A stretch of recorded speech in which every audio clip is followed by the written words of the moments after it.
بسم اللہ الرحمن الرحیم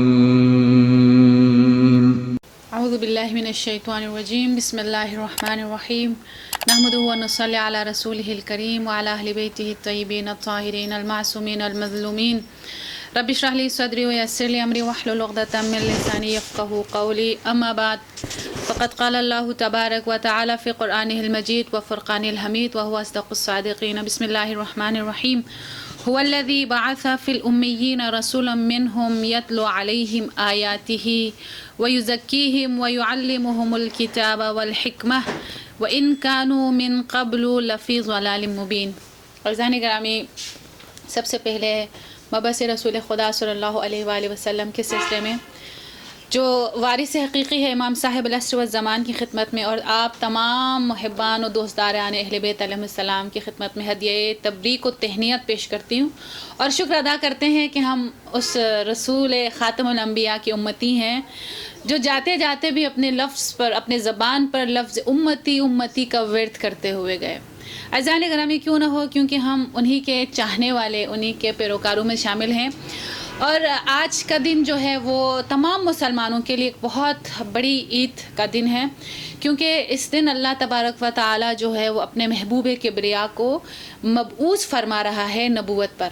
کچھ لوگوں کے ذہنوں میں یہ جو ہے مسکنسیپشن ہے کہ کچھ سوچتے ہیں کہ نبی جو ہے شاید جب اللہ نے ان کو نبوت پر مبعوث کیا اس کے بعد نبوت ملی۔ نہیں، نبی صلی اللہ علیہ وآلہ وسلم فرماتے ہیں کہ میں اس وقت بھی نبی تھا جب آدم بین الصلب والترائب، جب آدم خلق ہی نہ ہوئے میں تب بھی نبی تھا، اور میں اس وقت بھی نبی تھا جب مجھے مبعوث ہی نہ کیا گیا۔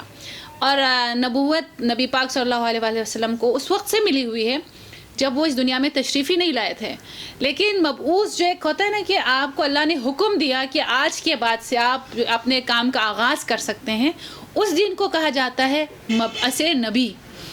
یعنی اللہ تبارک و تعالی آفیشلی اپنے نبی کو فرماتا ہے کہ نبی آج کے بعد سے آپ نے اعلان کرنا ہے، آپ نے اپنی نبوت کا اعلان کرنا ہے، لوگوں کو بتانا ہے۔ عزیزان گرامی، اس سے پہلے ہم نبی پاک صلی اللہ علیہ وسلم کے بارے میں اگر تذکرہ کریں تو کیسے ہیں نبی؟ 40 سال تک انہی منہم، یعنی اللہ فرماتا ہے کہ اللہ نے تم میں سے ہی ایک شخص کو نبی بنایا، نبی بنا کر مبعوث کیا۔ کون تھا وہ شخص؟ کیا عام شخص تھا؟ کچھ لوگ کہتے ہیں کہ نبی مجھ جیسا اور آپ جیسے تھے۔ ہاں، مجھ جیسے اور آپ جیسے تھے کیونکہ وہ انسان تھے، لیکن وہ نبی تھے، معصوم تھے، معصوم عن الخطا تھے۔ انا بشر مثلکم کو سوچ کر کچھ لوگ یہ غلطی کر بیٹھتے ہیں کہ وہ نبی ہو بہو ہم جیسے تھے۔ نہیں عزیزان گرامی، نبی معصوم تھے۔ نبی کیونکہ ہمارے درمیان تھے اس لیے ہم جیسے تھے، لیکن کیونکہ نبی تھے ہم سے ماورا تھے۔ اسے کہا جاتا ہے کہ نبی کی ذات کے بارے میں اگر ہم سوچنے بیٹھ جائیں تو ہم سوچ بھی نہیں سکتے، ہم متحیر العقول ہیں کہ نبی کیا عظیم ہستی ہے کہ اللہ پورے قرآن کو مدح مصطفیٰ میں نازل کرتا ہے۔ یعنی اگر قرآن کو اٹھا کر دیکھ لیں تو وہاں پر آداب نبوت سکھایا گیا ہے۔ دیکھیں سورہ حجرات، سورہ احزاب، کیا بتایا کہ مومنوں نبی کو کیسے پکارنا ہے، نبی کے سامنے کیسے چلنا ہے، نبی کے سامنے کیسے اٹھنا ہے، کیسے بیٹھنا ہے، کس طرح بات کرنی ہے۔ اور اللہ کبھی یہ فرماتے ہوئے نظر آتا ہے کہ اگر تم نے نبی کا دل دکھایا تو تمہارے اعمال ضائع کر دیے جائیں گے۔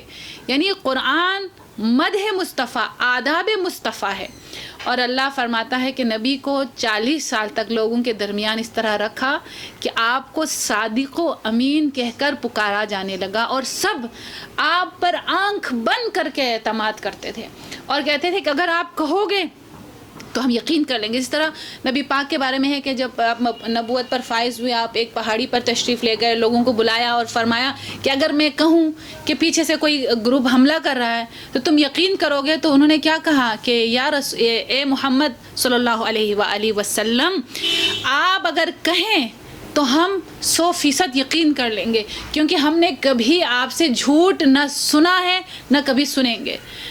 عزیزان گرامی، یہ ہے ذات محمد مصطفیٰ صلی اللہ علیہ وآلہ وسلم۔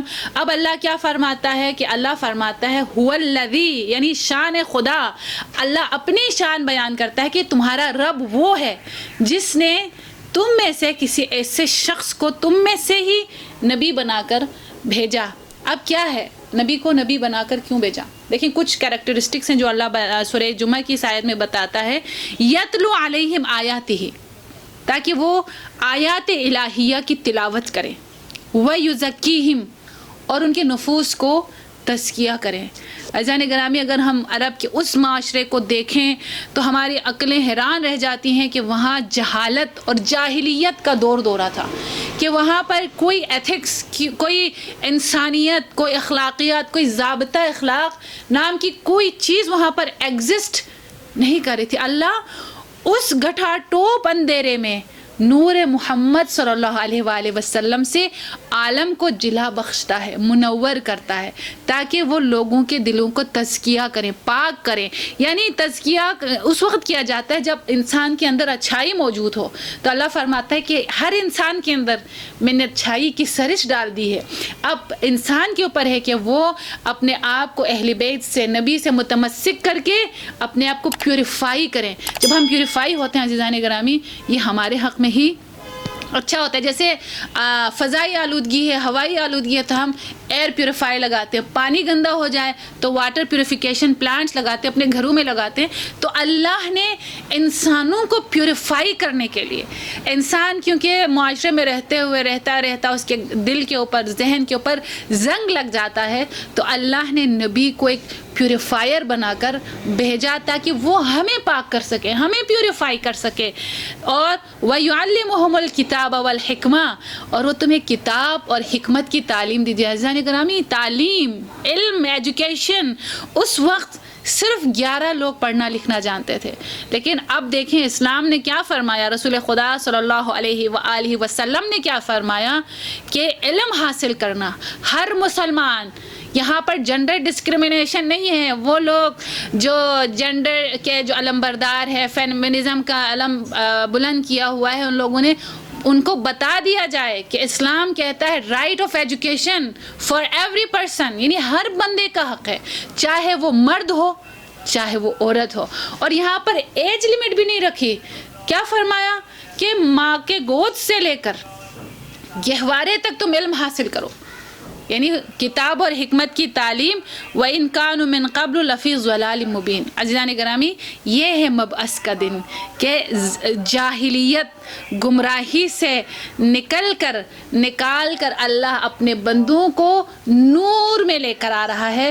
اس دن کو عید مبعث کہا جاتا ہے، عید بعثت الرسول کہا جاتا ہے۔